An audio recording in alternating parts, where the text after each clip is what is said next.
নমস্কার বন্ধুরা, চলে এলাম আজকে আবার টেস্টি টিপস ফুড চ্যানেলে। তো আপনাদের সামনে আবার একটা রেসিপি নিয়ে। তো আজকে সরস্বতী পুজো, তো সরস্বতী পুজো উপলক্ষে আজকে আমার স্পেশাল খিচুড়ি থাকবে। তো একদম কোনো অংশে কম যাবে না, তো ভোগের খিচুড়িও বলতে পারেন। তো এর স্পেশালিটি একটু আলাদাই হবে। তো আপনাদের পুরো ভিডিওটা দেখতে হবে যে আমি কি কি দিচ্ছি, যে কেন স্পেশালিটি আছে। তো দেখুন কিভাবে তৈরি করি। তো প্রথমে সবজি থেকেই শুরু করি। তো দেখতেই পাচ্ছেন সবজি নিয়েছি। শীতকালে সবজি মোটামুটি যেমন দেওয়া যায় তো সেইগুলোই নিয়েছি, শুধু গাজর বাদ আছে।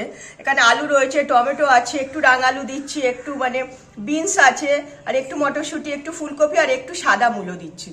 তো এই রয়েছে সবজির মধ্যে। আর এখানে মুগ ডাল নিয়েছি, দেখতেই পাচ্ছেন একদম ছোট ছোট সোনা মুগ। তো এর টেস্টটা বেশি ভালো হবে, তো ওই জন্য এই মুগ নিয়েছি। আর সঙ্গে দুধ আছে এক বাটি, 250 থেকে 300 গ্রাম দুধ আছে জাল দেওয়া। আর সঙ্গে গোবিন্দভোগ চাল আছে। চালটা আমি ভিজিয়ে ধুয়ে নিয়েছি, ভালো করে ধুয়ে রেখে দিয়েছি ভিজিয়ে। এটাও আমার হাফ হাফ, 250 গ্রাম গোবিন্দভোগ চাল আর 250 গ্রাম সোনামুগ ডাল। তো একদম হাফ হাফ নেওয়া রয়েছে। আর এখানের মধ্যে রয়েছে ঘি রেখেছি, কাজু কাজু আর কিশমিশ ধুয়ে নিয়েছি, সব ধোয়া রয়েছে। আর এখানে আমি গুঁড়ানো নারকেল দিচ্ছি, তাহলে কিছুর সঙ্গে মিশে যাবে। আর এখানে দেখতেই পাচ্ছেন খোয়া রয়েছে। তো তারপরে যা দেবো তো দেখাতেই থাকবো, তো দেখতে থাকুন কিভাবে খাবারটা তৈরি করি। সবার প্রথমে আমি এই যে ডালটা 250 গ্রাম দিয়ে ডাল নেওয়া আছে সোনামুগ, তো সেটা আমি একটু ভেজে নেবো লাল করে। তাহলে ডালের কাঁচা গন্ধটাও থাকবে না, খাবারটাও বেশি টেস্টি হবে। আর ডালটা একটু ভেজে নিতেই হবে, ভেজে তারপরে আমি ডালটাকে ধুয়ে নেব। তো এইভাবে একটু ধিমে আছে, একটু লাল করে ভেজে তুলে নেবো। আমার ডালটা তো দেখতেই পাচ্ছেন হালকা হালকা লাল করে ভেজে নিয়েছি। এবার এইটাই আমি কড়াই থেকে তুলে নেব। তো কড়াইতে তেল দিয়ে দিয়েছি, তেল গরম হয়ে গেছে। এর মধ্যে আমি আলুগুলো ছেড়ে দিলাম। সবার ফার্স্ট আমি সবজিগুলো সব ভেজে নেব, একটু নুন হলুদ দিয়ে লাল লাল করে ভেজে নেব।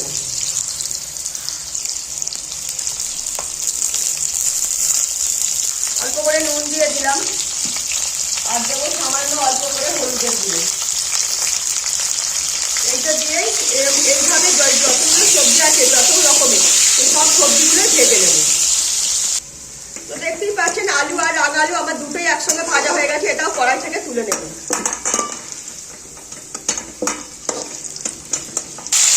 এরপরে ফুলকপিটাও দিয়ে দিয়েছি, ফুলকপিটাও একটু লাল করে ভেজে তুলে নেব। তো ফুলকপিগুলো দেখতেই পাচ্ছেন লাল লাল করে ভেজে নিলাম, যাতে ফুলকপি কাঁচা গন্ধ না থাকে। তো এটাও এবার তুলে নেব। এখানে যে 6-8 পিস সাদা মূলো নিয়েছি, তো এটাও এইভাবেই ভেজে নেব। এর সঙ্গে যে সবজিগুলো আছে বিনস আর মটরশুঁটি, সেটাও ভেজে নেব। আর এখানে যে টমেটোগুলো আছে, টমেটোগুলো আধ ভাজা করে নেব।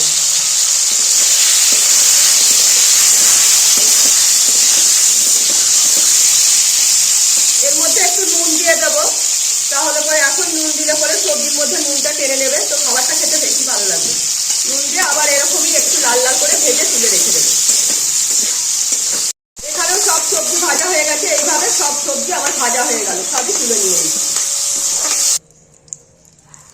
তো ওই তেলের মধ্যে আরেকটু তেল দিয়েছি, সবজি ভেজে যে তেল ছিল, এর মধ্যে এবার আগে মশলাটাকে তৈরি করে রাখবো। একটু পাঁচফোড়ন দিয়েছি, তেজপাতা, শুকনো লঙ্কা, আর দেবো অল্প করে গোটা জিরে দিয়ে দিলাম। আর দারচিনি, লবঙ্গ, এলাচ ফোড়ন দিয়ে দিলাম। ফোড়নটা একটু হালকা করে ভাজা ভাজা করে নেব।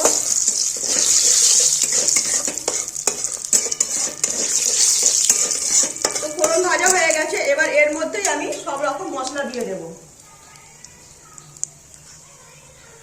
হলুদের গুঁড়ো দিলাম, জিরের গুঁড়ো, ধনের গুঁড়ো, সঙ্গে দিচ্ছি অল্প করে লঙ্কার গুঁড়ো, আর দেব পরিমাণ মতো আদা বাটা।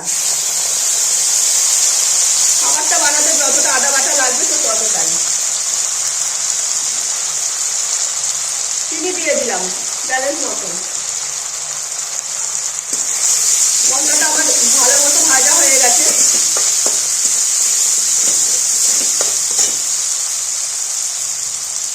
এর মধ্যে এবার আমি জল ঢেলে দেব।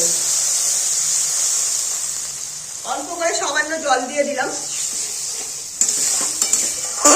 তো মশলাটা আমি এইভাবেই কষিয়ে একদম জল ঢেলে রেখে দিলাম। এবার আমার মশলা কষানো হয়ে গেছে, এটাই আমি নামিয়ে নেব। তো খিচুড়িটা বানানোর জন্য আমি একটা মানে গামলাতে জল বসিয়ে দিয়েছি ডেচকিতে। তো জলটাও দেখতেই পাচ্ছেন ফুটছে। আমি ডালটাও ধুয়ে নিয়েছি, ভাজা ডালটা, তো এইটা এর মধ্যে ছেড়ে দিলাম।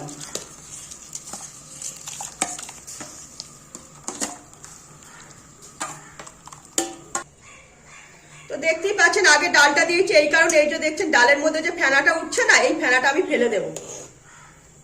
এই ফেনাটা না ফেলে দিলে খাবারটা কিন্তু নষ্ট হয়ে যাবে, খেতে অতটা ভালো লাগবে না। তো ফেনাটা ফেলে দিলে ডালটাও পরিষ্কার হয়ে যাবে, ডালের জলটা, আর খাবারটাও খেতে ভালো লাগবে।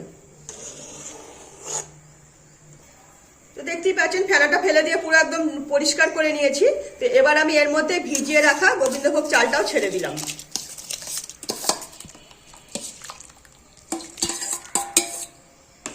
তো চাল আর ডাল একটু প্রথমে ফুটতে দেব, তারপরে যা দেবো আবার দেখাতেই থাকবে। আমার চাল ডাল মানে হাফের একটু কম সেদ্ধ হয়েছে, পুরো সেদ্ধ হয়নি, হাফেরও কম সেদ্ধ আছে। তো এখন এই অবস্থাতে আমি শক্ত শক্ত যে সবজিগুলো সেগুলো দিয়ে দেবো। যেমন হচ্ছে কিনা যে আলু, তার সঙ্গে এমনি সাদা আলু, রাঙা আলু, তো তারপরে হচ্ছে এই যে মূলোটা, তো এইগুলো সব এখন ছেড়ে দেবো। এই গাজর না, ওই যে বিনস আর হচ্ছে কিনা যে মটরশুঁটি, এগুলো ছেড়ে দেবো। ফুলকপিটা সবার শেষে দেবো, কারণ ফুলকপিটা এমনি নরম, তো এখন যদি ফুলকপিটা দিই না, ফুলকপিটা পুরোই গলে যাবে। তো এখন আমি এই কটা সবজি দিয়েই আরো ভালো মতো সেদ্ধ করবো, মানে যতটা সেদ্ধ হতে বাকি আছে ততটাই সেদ্ধ করে নেবো এইভাবে। তো দেখতেই পাচ্ছেন আমার কতটা মানে জলটা গাঢ় হয়ে গেছে এর মধ্যে, সবজির মধ্যে। এবার এর মধ্যে আমার এই যে কাজু কিশমিশটা আমি ছেড়ে দিলাম, কাজু কিশমিশ আর হচ্ছে কাঁচা লঙ্কা, এগুলো দিয়ে দিচ্ছি। আর সঙ্গে দেব ব্যালেন্স মতো নুন দেব, নুনটা দেখে নেব, তারপরে আবার দিয়ে দেব। আর এই যে কড়াইয়ের মধ্যে এবার এই যে মশলাটা যে করে রেখেছি, সেই মশলাটা এখন ছেড়ে দেব। এখন ছেড়ে দিলে তাহলে মশলার মধ্যে সবকিছুই মানে টেনে নিতে পারবে পুরো এই খিচুড়িটাতে একদম। তো দেখতেই পাচ্ছেন কতটা গাঢ় হয়ে গেছে খাবারটা।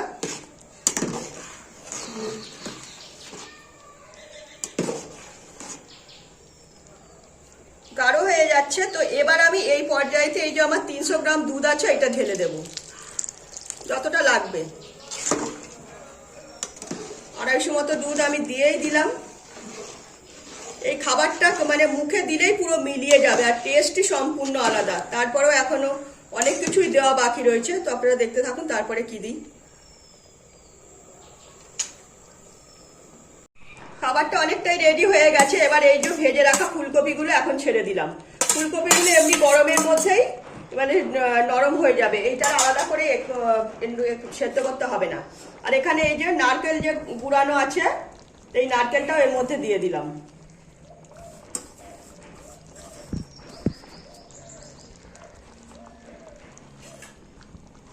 এখানে এই যে খোয়া রেখেছি, অল্প করে খোয়াও দিয়ে দিলাম।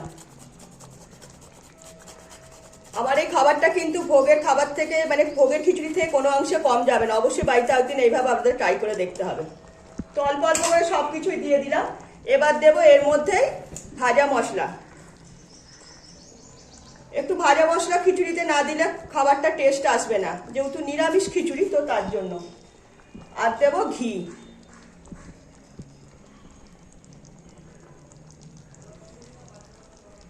অল্প একটু ধনে পাতা ছড়িয়ে দেবো উপর থেকে।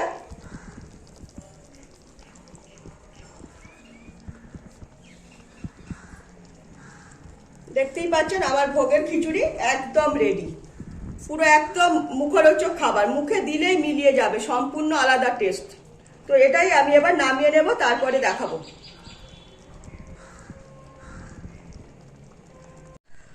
তো দেখলেন আজকে আমার সরস্বতী পূজা উপলক্ষে আজকে আমি বাড়িতে খিচুড়ি বানালাম। তো খিচুড়ির সঙ্গে বাড়িতে যা যা বানিয়েছি সেটাও আপনাদেরকে মানে দেখিয়ে দিলাম। পাঁপড় ভেজেছি, বেগুনি করেছি, বাঁধাকপি রান্না করেছি নিরামিষ, আর আমাদের আজকে হচ্ছে কিনা যে কুল আর টমেটো দিয়ে চাটনি, তো খেতে হয় সেটাও আজকে করেছি। তো আর রয়েছে সব কিছু দিয়ে খিচুড়ি। তো এই সব রকমই আজকে আমি বাড়িতেই বানিয়েছি, তো সেটা আপনার সঙ্গে শেয়ার করলাম। তো খিচুড়িটা একবার এইভাবে বানিয়ে দেখতে হবে। খিচুড়িতে দেখলেন তো একটা অন্য রকম স্বাদ, যাতে মানে ভোগের খিচুড়ির থেকে আমার খিচুড়িটা কিন্তু কোনো অংশে কম যাবে না। তো একবার অবশ্যই বাড়িতে বানিয়ে দেখবেন। তো ভালো লাগলে লাইক, শেয়ার, কমেন্ট, সাবস্ক্রাইব করো আমার চ্যানেলটাকে। তো আজকের মতো আমার রেসিপি এখানেই শেষ করলাম। সবাই ভালো থাকবেন।